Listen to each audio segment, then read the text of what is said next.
మొత్తం non convertible debentures కింద APSBCL బయట కూడా బారో చేయడం మొదలుపెట్టారు, తాకట్టు పెట్టి. ఏపీబిసిఎల్ ఫండ్ రైజింగ్, బారోయింగ్ తాకట్టు పెట్టి. ఇప్పుడు మీరు ఇచ్చినది ఏదండి? సేమ్ అదే కదా? అదే కదా? మీరు గవర్నమెంట్ ప్రభుత్వం గ్యారంటీ ఇవ్వలేదా? అంటే అది ఈ డబ్బులు మొబిలైజ్ చేయడానికి కమిషన్ 166 కోట్లు పే చేశారు.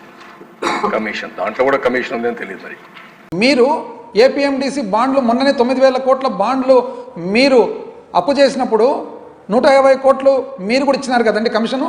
అంటే మీ ప్రకారంగా ఆ కమిషన్లో కూడా మీకు కమిషన్ ఉన్నట్లేనా? 25 ఏళ్ళు 10 ఏళ్ళు తాకట్టు పెట్టి అప్పులు తీసుకొచ్చి ఆ అప్పులు కట్టడానికి ఎస్క్రో అకౌంట్ ఓపెన్ చేసే పరిస్థితికి వచ్చారు. మీరు చెప్పిండేది ఎస్క్రో కాదండి.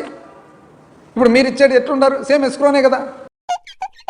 ఇక్కడ కూడా భారతదేశ చరిత్రలో ఇంత పెద్ద ఫ్రాడ్ ఎవరు చేసుంటారని అనుకోను. నేనైతే వినలేదు ఇంతవరకు నా 45 ఏళ్ల రాజకీయ చరిత్రలో.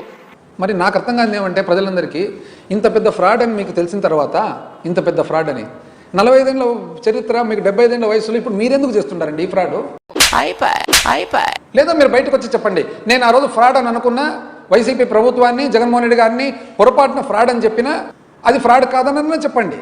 లేదా తప్పని పరిస్థితి నేను కూడా ఫ్రాడ్ చేస్తున్నానన్నా చెప్పండి. రెండిట్లేదు ఒకటి.